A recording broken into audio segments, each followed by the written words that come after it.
Bunga di Batu Cadas. Jilid 2 Part 3. Di hari berikutnya, Raden Rudira sudah siap dengan para pengiringnya.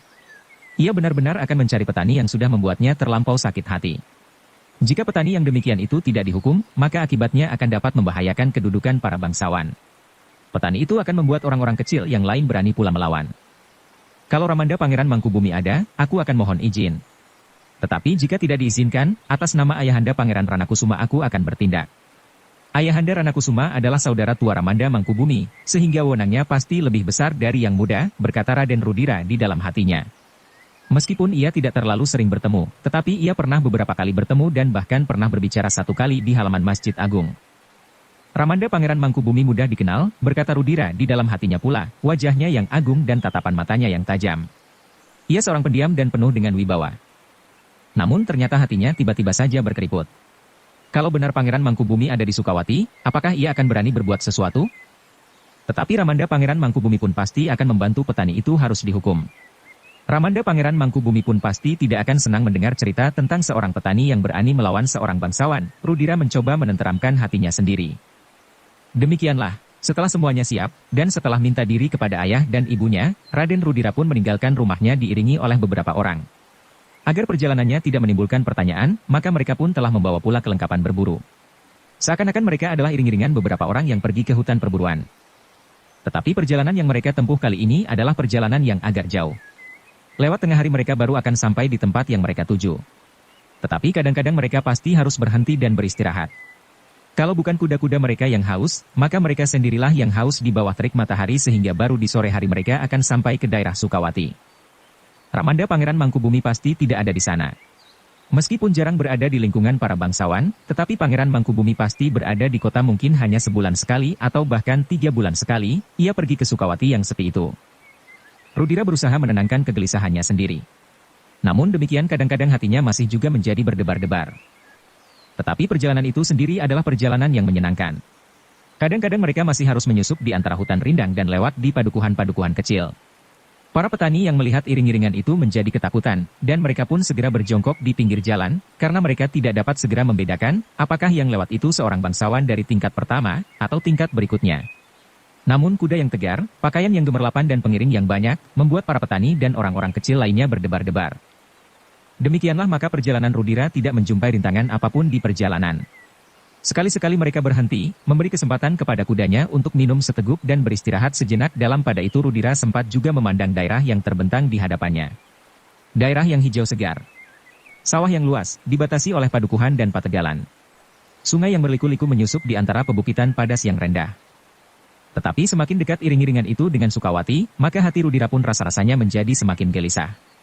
Bukan saja Rudira, tetapi para pengiringnya pun menjadi gelisah pula, meskipun di antara mereka terdapat 5 orang pengawal dan beberapa orang pengiring Rudira di bawah pimpinan Sura. Apakah orang-orang Sukawati akan membiarkan kami mengambil salah seorang warga pedukuhan mereka? Pertanyaan itu yang selalu menyelinap di dalam hati. Jika mereka berkeberatan, dan Raden Rudira berkeras hati, maka akibatnya akan dapat menimbulkan pertengkaran. Bahkan mungkin pertumpahan darah. Jika demikian, persoalan ini tidak akan berhenti sampai sekian. Pasti masih ada persoalan-persoalan berikutnya. Sura menarik nafas dalam-dalam. Ia adalah orang yang paling kasar di antara para pengiring Rudira. Tetapi setiap kali terbayang olehnya, orang-orang berkulit putih itu ikut campur di dalam persoalan orang-orang Surakarta, hatinya menggelonjak. Tetapi apabila persoalan petani dari Sukawati itu akan berkepanjangan, maka mau tidak mau, Raden Rudira lewat ibunya pasti akan menyeret beberapa orang kulit pulih ikut serta di dalam persoalan ini, karena Pangeran Ranakusuma tidak akan dapat menggali kekuatan dari rakyat di tanah kelenggahannya. Demikianlah maka menjelang sore hari, iring-iringan itu benar-benar telah mendekati Sukawati. Dari kejauhan mereka sudah melihat padukunan yang hijau subur. Beberapa padukuhan yang terpencar itu terikat di dalam satu wilayah kademangan di bawah perlindungan Pangeran Mangkubumi, karena daerah itu merupakan tanah kalenggahannya. Tanpa sesadarnya, semakin dekat dengan daerah Sukawati, Rudira berpacu semakin lambat. Bahkan akhirnya ia pun berhenti berapa ratus tonggak dari induk padukunan di Sukawati. Di manakah rumah Demang di Sukawati? Ia bertanya. Tidak seorang pun yang segera menjawab. Di mana? Raden Rudira hampir berteriak, Sura, apakah kau sudah tuli? Oh, maksud Raden, rumah Demang Sukawati? Ya, rumah Ki Demang. Apakah kau pernah melihat? Pernah Raden. Aku memang pernah pergi ke Sukawati. Aku pernah singgah di rumah Demang Sukawati. Kau sudah mengenalnya? Sudah. Aku sudah mengenalnya. Baik. Bawa aku kepadanya. Aku akan bertanya kepadanya tentang petani gila itu, ia harus dapat menemukannya dan membawa kepadaku. Sura akan berbicara beberapa patah kata. Tetapi kata-katanya tersangkut di kerongkongan.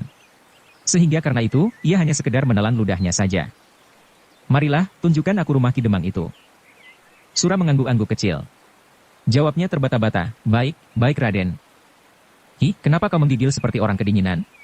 Kau takut, Hi? Tidak, jawab Sura. Namun demikian Sura sendiri melihat, wajah Raden Rudira menjadi pucat. Baik Rudira maupun Sura dan para pengiring yang lain, tidak tahu, apakah sebabnya sehingga mereka merasa cemas dan tegang. Bagi mereka, seorang rakyat kecil tidak akan banyak berarti. Apa saja yang dikehendaki atas mereka, biasanya tidak pernah urung. Demikianlah, Raden Rudira dan pengiringnya mencoba menenteramkan hati mereka yang bergolak ketika mereka sudah berada di mulut lorong tanah Sukawati. Para pengawal yang merupakan orang-orang khusus di dalam Kapangranan itu pun merasa debar jantungnya menjadi semakin cepat. Rasa-rasanya mereka tidak sekedar akan bertindak terhadap seorang petani betapapun tinggi kemampuan tempurnya. Tidak ada seorang petani pun yang dengan tergesa-gesa berjongkok apalagi sambil menyembah. Mereka tetap pada pekerjaan mereka. Satu dua di antara mereka berpaling, namun kemudian tidak menghiraukannya lagi. Sura yang ada di dekatnya, gila, Raden Rudira menggeram. Sura yang di dekatnya memang ikut merasakan suasana yang lain di padukuhan Sukawati. Agaknya kita terpengaruh oleh Ramanda Pangeran Mangkubumi memiliki daerah Sukawati itu, berkata Raden Rudira dengan suara menghentak, seolah-olah ingin melepaskan tekanan yang terasa memberati dadanya, tetapi Ramanda Pangeran Mangkubumi pasti tidak akan mencegah kita, karena kita tidak akan mengganggu tanah Sukawati. Kita hanya akan mengambil seseorang yang telah berani menentang para bangsawan di Surakarta. Sudah tentu Ramanda Pangeran akan justru membantu menemukan orang itu apabila ia berada di Sukawati. Kalau tidak, kita akan dapat berbuat lebih leluasa. Tidak ada seorang pun yang menyahut. Tetapi setiap orang merasa, betapa getaran suara Raden Rudira mengandung kecemasan yang sangat, seperti kecemasan yang ada di dalam hati mereka masing-masing. Begini besar perbawa Pangeran Mangkubumi, desis Sura di dalam hatinya, Pangeran Ranakusuma dengan tanpa ragu-ragu telah mengembalikan putri Pangeran Raksanagara. Pangeran yang sebenarnya pernah mempunyai pengaruh yang besar sebelum kedatangan orang asing yang semakin banyak di bumi Surakarta. Tetapi kini, kami menjadi menggigil ketakutan sebelum kami memasuki wilayah Sukawati untuk mengambil hanya seorang rakyat yang telah memberontak. Apakah sebenarnya yang membuat Pangeran Mangkubumi rasa-rasanya lebih berwibawa dari Pangeran Raksanagara dan pangeran yang lain? Tetapi Sura tidak mengucapkan kegelisahan itu, betapapun hai itu benar-benar telah memberati perasaannya. Semakin dekat, semakin menekan di dalam dada. Ketika mereka mendekati pintu gerbang padukuhan induk di Sukawati, mereka menjadi semakin berdebar-debar. Mereka masih melihat beberapa orang petani di sawah masing-masing. Tetapi para petani itu agaknya acuh tidak acuh saja atas kedatangan mereka. Sama sekali tidak seperti para petani di sepanjang jalan yang mereka lalui. Tidak ada seorang petani pun yang dengan tergesa-gesa berjongkok, apalagi sambil menyembah. Mereka tetap pada pekerjaan mereka. Satu dua di antara mereka berpaling, namun kemudian tidak menghiraukannya lagi. Gila, Raden Rudira menggeram. Sura yang ada di dekatnya memang ikut merasakan suasana yang lain di padukuhan Sukawati. Kita langsung ke rumah Demang di tanah Sukawati ini, geram Raden Rudira. Apakah Raden tidak datang ke pesanggrahan Ramanda Pangeran Mangkubumi? Bertanya Sura dengan suara yang patah-patah. Tidak, Raden Rudira hampir berteriak tidak sesadarnya. Tetapi kemudian ia berkata, Ramanda tidak ada di Sukawati. Pasti. Dan aku akan membawa Demang Sukawati menghadap ke pesanggrahan untuk memastikannya. Sura tidak bertanya lagi. Diikutinya saja kuda Raden Rudira yang menjadi semakin lambat. Di belakang Raden Rudira dan Sura, para pengawal pun menjadi berdebar-debar. Tugas mereka kali ini rasanya begitu berat, sehingga dada mereka menjadi tegang. Setiap orang di dalam iring-iringan itu terkejut ketika mereka melihat, di dalam regol di mulut lorong yang memasuki tanah Sukawati itu, beberapa orang berdiri di sebelah-menyebelah jalan. Mereka berdiri saja seakan-akan tidak menghiraukan derap kuda yang sudah berada di gerbang padukuhan mereka. Dengan tangan bersilang di dada mereka memandang Raden Rudira yang berada di paling depan. Namun mereka sama sekali tidak bertanya apapun. Raden Rudiralah yang kemudian menarik kekang kudanya, sehingga kuda itu berhenti. Sejenak ia memandang beberapa orang yang berdiri diam seperti patung itu. Wajah-wajah mereka bagaikan wajah-wajah yang kosong tanpa perasaan apapun melihat kehadiran Raden Rudira dan pengiringnya. Sejenak Raden Rudira menjadi bimbang, orang-orang itu benar-benar membuatnya kebingungan. Menilik pakaian mereka, mereka adalah petani-petani. Tetapi mereka sama sekali tidak bersikap sebagai seorang petani yang melihat hadirnya seorang bangsawan di padukuhan mereka yang terletak agak jauh dari kota. Padukuhan-padukuhan yang jauh ini pada umumnya menjadi gempar apabila seorang bangsawan memasuki wilayahnya. Bahkan ada di antara mereka yang berlari-lari bersembunyi, ada yang dengan tiba-tiba saja menjatuhkan diri berlutut di pinggir jalan. Jika bebahu padukuhan itu melihatnya, maka ia akan menyongsong sambil terbungkuk-bungkuk dan kemudian berjalan sambil berjongkok mendekatinya. Tetapi petani-petani di Sukawati itu berdiri saja sambil menyilangkan tangannya di dada, seakan-akan mereka telah berjanji yang satu dengan yang lain untuk berbuat demikian. Sedang wajah-wajah yang beku itu sama sekali tidak membayangkan kesan apapun yang ada di dalam hati mereka. "Hi, bukankah kalian orang-orang Sukawati?" Raden Rudira berteriak untuk mengatasi gejolak di dalam dadanya. Petani yang berdiri di paling ujung berpaling memandanginya. Kemudian ia pun menjawab, "Benar Raden. Kami adalah orang-orang Sukawati." "Kenapa kalian berkumpul di sini?" "Kami akan pergi ke sawah. Tetapi ketika kami melihat iring-iringan kuda menuju ke padukuhan ini, kami pun menunggu sampai Raden lewat.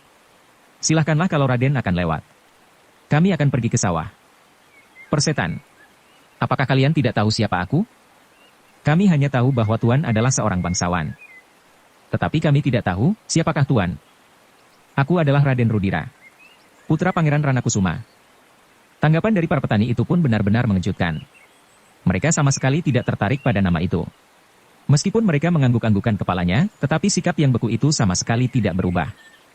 "Hi, apakah kalian dengar, bahwa aku putra Pangeran Ranakusuma?" "Iya, kami dengar Tuan." "Jadi, begitukah kalian bersikap terhadap seorang bangsawan?" Para petani itu menjadi heran mendengar pertanyaan Raden Rudira. Petani yang berdiri di paling ujung itu pun bertanya, "Jadi apakah sikap kami keliru? Kalian tidak sopan. Kalian berhadapan dengan putra seorang pangeran. Siapakah yang mengajar kalian bersikap deksura itu?" "Hi." "Oh, jadi kami bersikap deksura?" Petani di paling ujung itu terdiam sejenak, lalu, "Tetapi maaf Raden. Kami memang diajar bersikap demikian." "Iya, aku sudah menduga. Siapa yang mengajarmu?" "Pangeran Mangkubumi." Mata Raden Rudira terbelalak mendengar jawaban itu. Demikian juga para pengiringnya. Namun dengan demikian dada mereka serasa telah berguncang. Sejenak Raden Rudira termangu-mangu. Namun kemudian dengan suara yang gemetar ia bertanya, "Jadi Ramanda Pangeran Mangkubumi mengajarmu bersikap demikian?" "Ya Tuan. Kami pun sebenarnya tahu bahwa kami harus berjongkok apabila seorang bangsawan lewat di jalan yang kebetulan kami lalui juga. Tetapi hanya bagi para pangeran. Bukan kepada setiap bangsawan. Biasanya kami hanya mengenal seorang bangsawan pada sikap dan pakaiannya serta para pengiringnya. Dan kami semuanya menganggap mereka seorang pangeran, sehingga kami langsung berjongkok di pinggir jalan. Tetapi bagi kami, orang-orang di daerah Sukawati mendapat kekhususan dari Pangeran Mangkubumi. Janganlah bangsawan di tingkat berikutnya, sedangkan terhadap Pangeran Mangkubumi sendiri, yang menguasai tanah Sukawati dan seorang bangsawan tertinggi, kami tidak diharuskan berjongkok." "Oh, itu salah sekali. Itu akan merusak sendi-sendi tata kesopanan rakyat Surakarta. Kami berpegangan kepada perintah Pangeran Mangkubumi." "Persetan. Tunjukkan kepada kami. Di mana rumah demangmu?" Sejenak para petani itu termangu-mangu. Sedang Sura yang berada di sebelah Raden Rudira berbisik. "Aku sudah tahu tempat itu Raden. Aku akan bertanya kepada mereka," sahut Raden Rudira. Sura menarik nafas dalam-dalam. Tanpa sesadarnya ia memandangi para petani itu seorang demi seorang. Mereka sama sekali tidak beranjak dari tempatnya, sedang tangan mereka masih tetap bersilang di dadanya. "Coba katakan, kemana aku harus pergi?" "Tuan sudah mengambil jalan yang benar. Tuan dapat berjalan terus lewat lorong ini. Sekali Tuan berbelok ke kiri di tengah-tengah padukuhan ini, di tikungan di bawah pohon preh yang besar." Raden Rudira mengerutkan keningnya. Sambil berpaling kepada Sura ia bertanya, "Benar begitu?" Sura menganggukkan kepalanya. Jawabnya, "Ya Tuan. Benar begitu." Raden Rudira termenung sejenak. Namun kemudian ia berkata kepada para pengiringnya, "Kita pergi ke rumah Demang di Sukawati." Tanpa minta diri kepada para petani yang masih saja berdiri tegak dengan tangan bersilang itu, Raden Rudira melanjutkan perjalanannya, menyusuri jalan di tengah-tengah padukuhan, sambil memperhatikan rumah-rumah yang ada di menyebelah jalan.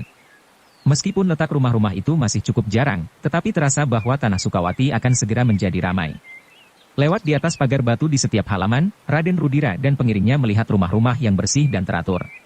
Halaman yang rapi dan kebun yang penuh dengan tanaman palawija, garut dan ganyong. Beberapa batang ubi dan gadung merambat pada pohon metir, merayap sampai ke puncaknya. Tiba-tiba saja Raden Rudira berkata, "Pangeran Mangkubumi telah merusak adat di Surakarta."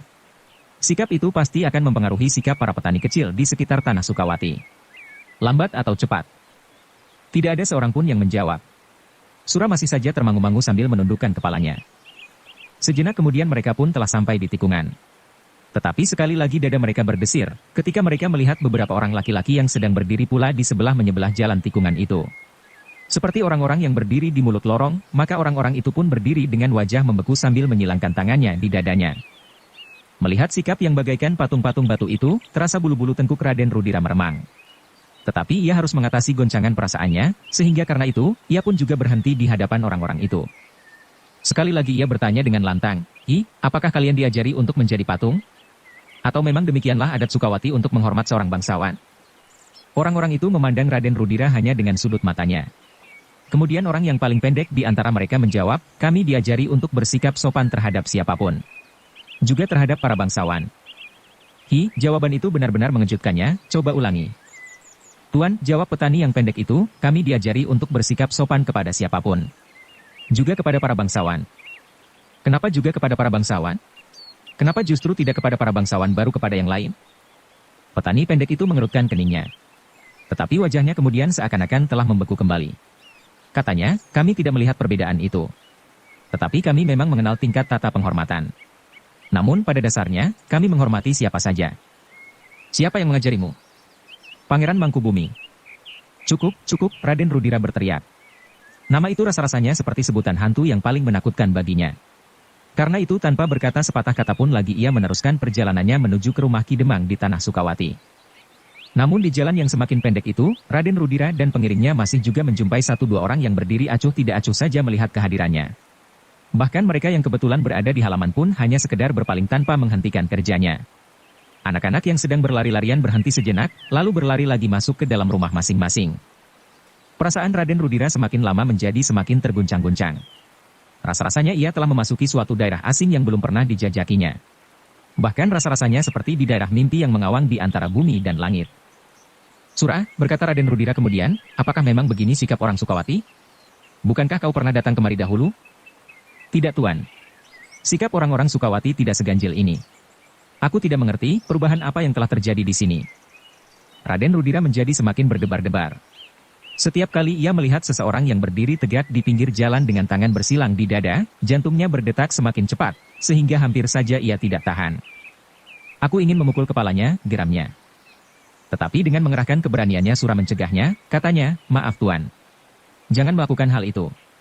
Lebih baik kita menemukan orang yang kita cari tanpa membuat persoalan dengan orang lain. Raden Rudira menarik nafas dalam-dalam. Tetapi ia dapat mengerti nasihat Surah itu, sehingga ia pun tidak berbuat apapun juga. Namun dengan demikian hatinya serasa semakin lama menjadi semakin berkeriput kecil sekali. Raden, berkata Surah kemudian, gerbang yang tampak itu adalah gerbang Kademangan. Raden Rudira mengerutkan keningnya. Gerbang itu termasuk sebuah pintu gerbang yang bagus bagi sebuah kademangan. Namun dengan demikian gerbang itu pun telah membuat detak jantungnya semakin berdentangan. Tetapi Raden Rudira tidak mau melangkah surut. Ia telah benar-benar merasa terhina karena tindakan petani yang menyebut dirinya berasal dari Sukawati itu. Karena itu maka ia harus berhasil menemukannya dan menghukumnya, sebagai seorang rakyat kecil yang berani menentang para bangsawan. Karena itu, betapa hatinya berdebaran, Rudira tetap maju mendekati pintu gerbang itu. Ketika kudanya sudah berada di depan pintu, dilihatnya dua orang mendatanginya. Dua orang dalam pakaian yang agak lain dari pakaian para petani. Itulah bebahu Kademangan Sukawati, desis Raden Rudira. Ia harus tahu bahwa rakyatnya telah bertindak tidak sopan. Dan itu tidak dapat dibiarkannya. Tentu bukan Ramanda Pangeran Mangkubumi yang mengajarinya. Tentu orang-orang yang ingin mengeruhkan tata kehidupan Surakarta yang selama ini tenang dan tenteram. Di depan pintu, di dalam halaman, kedua orang itu berhenti sambil menganggukkan kepala mereka. Ternyata mereka memang lebih hormat dari sikap para petani di sepanjang jalan yang mereka lalui. Dengan sopan salah seorang dari mereka berdua bertanya, apakah kami dapat berbuat sesuatu untuk Tuan? Aku akan bertemu dengan Demang di Sukawati, sahut Raden Rudira langsung, apakah ia ada di rumah? Oh, orang itu mengangguk-angguk, ada Tuan. Marilah Tuan kami persilahkan masuk. Tanpa turun dari kudanya Raden Rudira memasuki halaman Kademangan. Ternyata halaman itu adalah halaman yang luas dan bersih. Beberapa batang pohon tanjung berada di pinggir, sedang sepasang pohon sawo kecik berada tepat di depan pendapa. Mana Ki Demang? Bertanya Raden Rudira. Marilah, kami persilahkan Tuan naik ke pendapa. Di mana Ki Demang Hi? Nanti kami akan memanggilnya. Panggil ia kemari. Tuan, kami telah mempersilahkan Tuan duduk.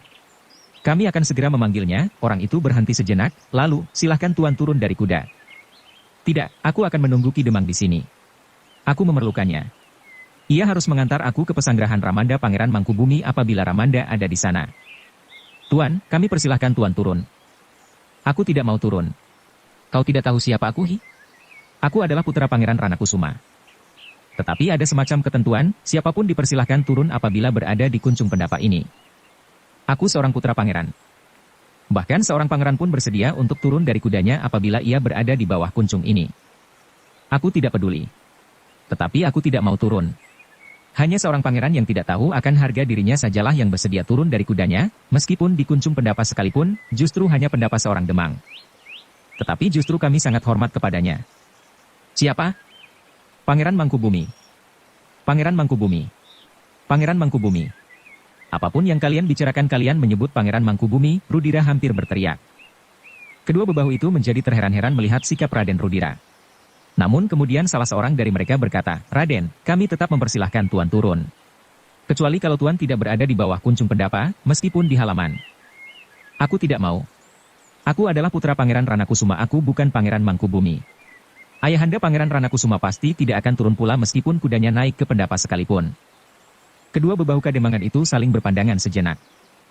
Kemudian salah seorang berkata, jika demikian, kami tidak akan memanggil Ki Demang. Apa, kalian tidak akan memanggil Ki Demang? Ya. Jika Tuan tidak bersedia turun. Gila. Kau berani menentang aku, Hi? Aku datang untuk mencari seseorang yang berani menentang seorang bangsawan. Kini kau akan menentang aku pula. Apakah kau tahu akibatnya? Kami sekali-kali tidak akan menentang Tuan. Tetapi kami hanya mematuhi ketentuan yang berlaku di kademangan ini. Sebenarnya lah bahwa kami takut sekali kepada Raden, apalagi setelah kami tahu bahwa Raden adalah putra Pangeran Ranakusuma. Tetapi apa boleh buat? Ketentuan yang berlaku harus tetap berlaku. Tidak. Aku tidak mau. Dan kalian harus tetap memanggil Ki Demang di Sukawati. Jika kalian tidak bersedia, maka aku akan menghukum kalian. Raden, berkata salah seorang dari keduanya, tanah Sukawati mempunyai kekhususan. Yang langsung membimbing pemerintahan Kademangan Sukawati adalah Pangeran Mangkubumi sendiri, karena tanah ini adalah tanah Kalenggahan, aku tidak peduli.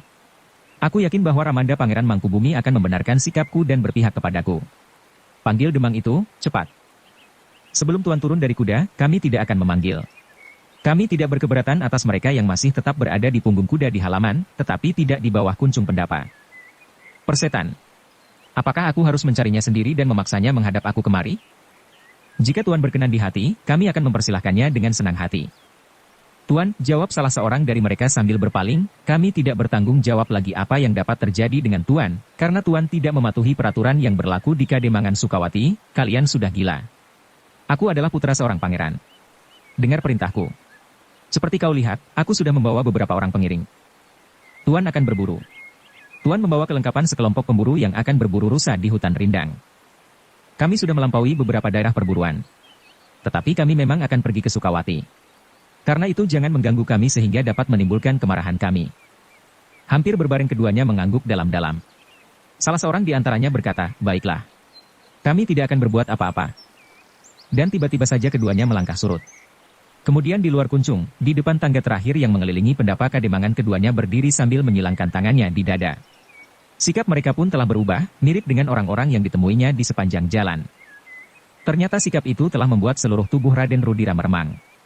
Bahkan pengiringnya pun menjadi gelisah, sehingga untuk sesaat mereka bagaikan telah terpukau oleh sikap itu, sehingga mereka sama sekali tidak bergerak. Untuk mengatasi hatinya yang kecut, maka Raden Paidira itu pun telah memaksa dirinya untuk berkata lantang, Hi, apakah kalian telah menjadi patung? Tuan, jawab salah seorang dari mereka sambil berpaling, kami tidak bertanggung jawab lagi apa yang dapat terjadi dengan Tuan karena Tuan tidak mematuhi peraturan yang berlaku di Kademangan Sukawati. Ia berhenti sejenak, lalu, dan Ki Demang pun tidak akan bersedia mengantar Tuan pergi ke pesanggerahan Pangeran Mangkubumi. Memang Tuan dapat memaksanya dengan kekerasan. Tetapi kami kira Tuan tidak akan berhasil.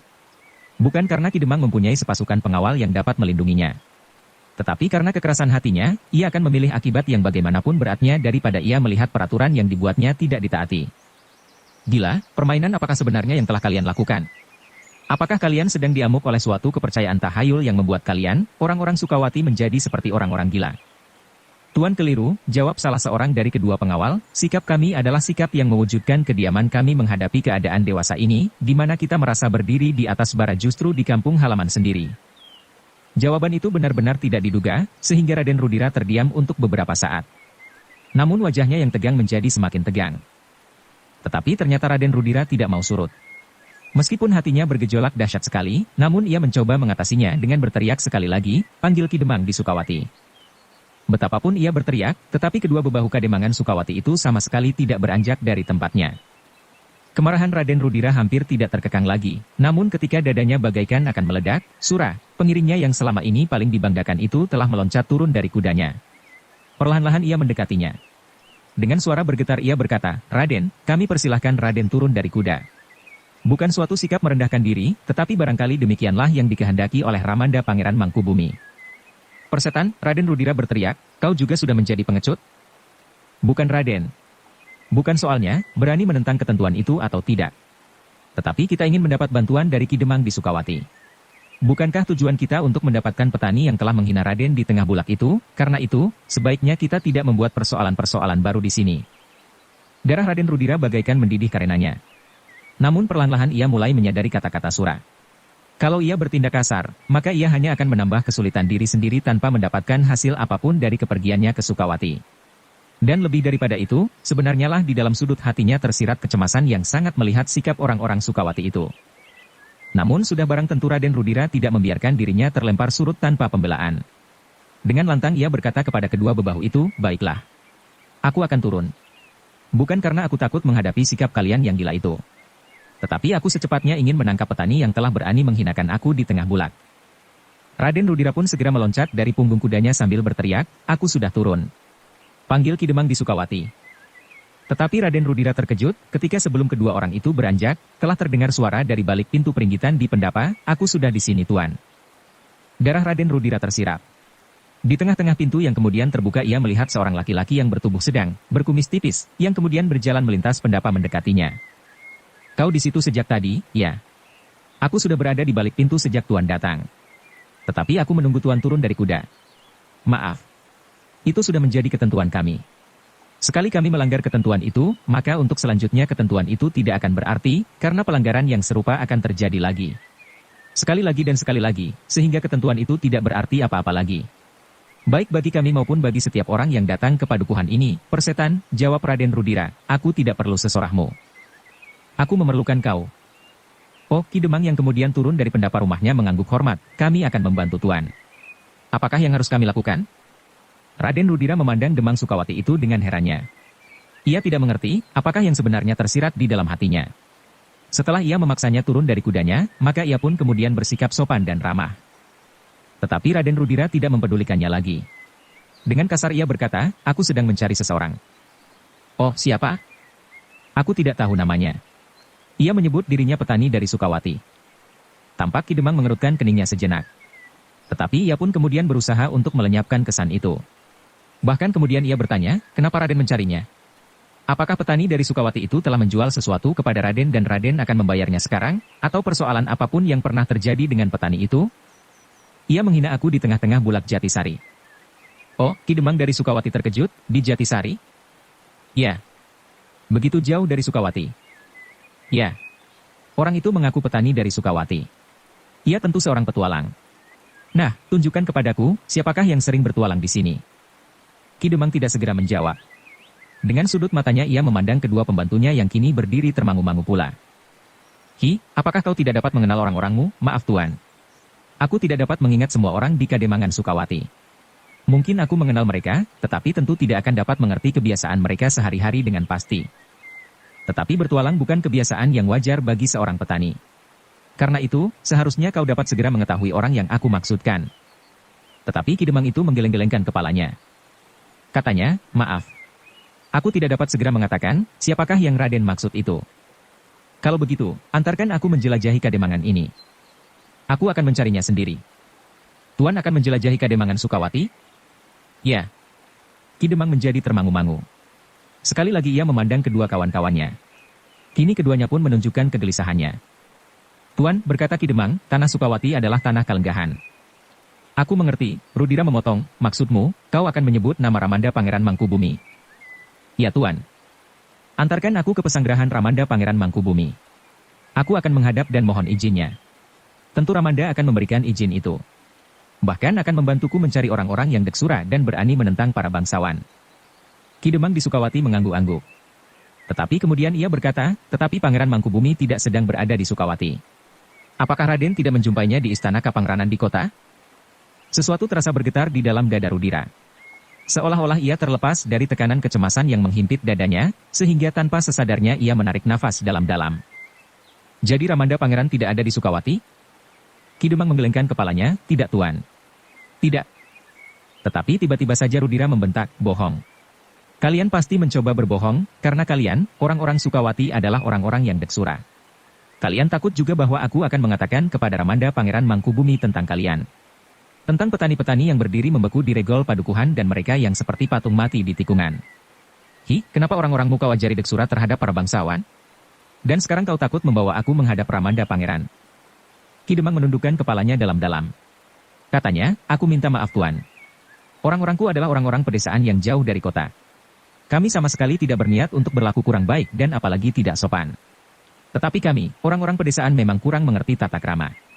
Kadang-kadang kami kehilangan akal, apa yang harus kami lakukan untuk menunjukkan hormat kami. Demikian juga para petani di Sukawati, dan barangkali juga petani yang tuan sebut, berjumpa dengan tuan di Bulak Jatisari. Tidak. Ia tidak sekedar kurang tata krama. Tetapi ia benar menentang aku. Rudira berhenti sejenak, lalu, antarkan aku ke pesanggrahan Ramanda Pangeran. Ki Demang menarik nafas. Lalu, baiklah. Marilah Raden aku antarkan ke pesanggrahan itu. Tetapi aku sudah mengatakan bahwa Pangeran Mangkubumi tidak ada di pesanggrahan itu. Rudira seolah-olah tidak menghiraukannya meskipun hal itu baginya adalah suatu kebetulan. Namun di hadapan Ki Demang ia bersikap seakan-akan ia kecewa bahwa Pangeran Mangkubumi tidak ada di pesanggrahannya. Tanpa menunggu lebih lama lagi, maka Raden Rudira pun segera meloncat ke punggung kudanya. Dengan tatapan mata aneh Ki Demang memandanginya. Tetapi Raden Rudira tidak menghiraukannya. Ia duduk di atas punggung kudanya, meskipun kudanya masih berada di kuncung pendapa Kademangan. Berjalanlah di depan, berkata Rudira kemudian, aku akan mengikutimu. Ki Demang termangu-mangu sejenak. Kemudian ia bertanya, apakah kami harus berjalan kaki saja? Ya. Kalian berjalan kaki saja. Kalian tidak perlu berkuda seperti kami. Tetapi pesanggrahan itu terletak di padukuhan lain, meskipun tidak begitu jauh. Nanti perjalanan ini akan memakan waktu apabila kami hanya sekedar berjalan kaki. Aku tidak peduli adalah pantas sekali, kalau kau berjalan kaki, dan kami naik di atas punggung kuda. Dengan demikian perbedaan derajat kita akan tampak dengan jelas. Wajah Ki Demang berkerut sejenak. Tetapi ia pun kemudian tersenyum dan berkata, baiklah tuan. Kami akan mengantarkan Raden ke pesanggrahan itu dengan berjalan kaki. Tetapi sudah kami katakan, bahwa perjalanan ini akan memakan waktu. Sebentar lagi malam akan segera turun. Apalagi Pangeran Mangkubumi tidak ada di pesanggrahan. Aku tidak peduli. Tetapi bagaimana kalau tuan kemalaman? Aku akan bermalam di pesanggrahan. Di pesanggrahan? Selagi Pangeran Mangkubumi tidak ada? Rudira mengerutkan keningnya. Ia berpaling kepada Sura yang masih berdiri di samping kudanya. Tetapi Sura menggeleng kecil tanpa sesadarnya. Sekarang, jangan banyak bicara, bentak Rudira kemudian, berjalanlah. Kita harus segera sampai ke pesanggrahan itu. Baiklah tuan, jawab Ki Demang. Dengan isyarat, maka kedua kawannya itu pun diajaknya, sehingga mereka berjalan bertiga di depan kuda Raden Rudira. Sedang Sura masih menuntun kudanya sejenak. Baru ketika mereka sudah keluar dari halaman, maka ia pun segera meloncat naik. Demikian pula para pengiring yang lain, yang telah turun pula dari kudanya. Perlahan-lahan iring-iringan itu berjalan meninggalkan regol Kademangan. Namun betapa hati Raden Rudira dan para pengiringnya menjadi berdebar-debar. Tanpa mereka ketahui dari mana datangnya, mereka melihat beberapa orang anak-anak muda yang berdiri di sebelah-menyebelah jalan di luar regol dengan sikap yang mendebarkan itu. Mereka berdiri tegak sambil menyilangkan tangan di dadanya. Sekali-sekali Raden Rudira memandang wajah-wajah itu. Wajah-wajah yang seakan-akan membeku. Mereka sama sekali tidak memandang orang-orang yang lewat. Mereka seakan-akan berdiri asal saja berdiri di pinggir jalan. Namun Ki Demanglah yang kemudian menegur salah seorang dari mereka, kalian sudah pulang dari sawah. Seorang anak muda yang tinggi kekurus-kurusanlah yang menjawab mewakili kawan-kawannya, sudah Ki Demang. Baiklah. Dan sekarang ketahuilah, yang berkuda di paling depan ini adalah Raden Rudira, putra Pangeran Ranakusuma di Surakarta. Oh, hanya itulah yang terloncat dari mulut anak muda itu. Tidak ada bayangan kekaguman, heran atau takut sedikit pun juga. Ia masih tetap berdiri seperti sedia kala dengan menyilangkan tangannya di dadanya. Persetan, Rudira bergumam di dalam dadanya. Ketika mereka sudah melampaui anak-anak muda yang berdiri di sebelah-menyebelah jalan itu, Raden Rudira yang marah segera bertanya kepada Ki Demang, Ki Demang, kenapa anak-anak mudamu tidak kau ajari sopan santun? Maksud Raden, bertanya Ki Demang. Mereka harus tahu bagaimana caranya menghormati seorang bangsawan. Seorang putra pangeran. Apakah sikap mereka salah? Tentu. Mereka sama sekali tidak sopan. Mereka harus berjongkok atau membungkukkan kepala mereka dalam-dalam. Oh, Ki Demang mengangguk-angguk, begitukah yang benar? Ya. Kalau begitu selama ini kami telah membuat kesalahan, kami tidak pernah berbuat begitu. Itulah agaknya Tuan tidak senang terhadap rakyat kami. Tetapi sekali lagi agar Tuan ketahui, rakyat kami adalah rakyat yang jauh dari kehidupan para bangsawan sehingga barangkali kami tidak mengenal keharusan yang berlaku di kota untuk menghormat para bangsawan. Sebenarnya lah bahwa di padukuhan yang terpencil ini kami hanya mengenal seorang bangsawan, daripadanya lah kami mengenal tata krama. Tetapi agaknya tata krama yang kami anggap sudah cukup baik itu masih kurang dalam pandangan Tuan. Tentu. Dan siapakah yang telah mengajar kalian dengan cara yang salah itu? Bersambung ke Jilid 3 Part 1. Dukung kami dengan subscribe, follow, like, komen dan share. Terima kasih.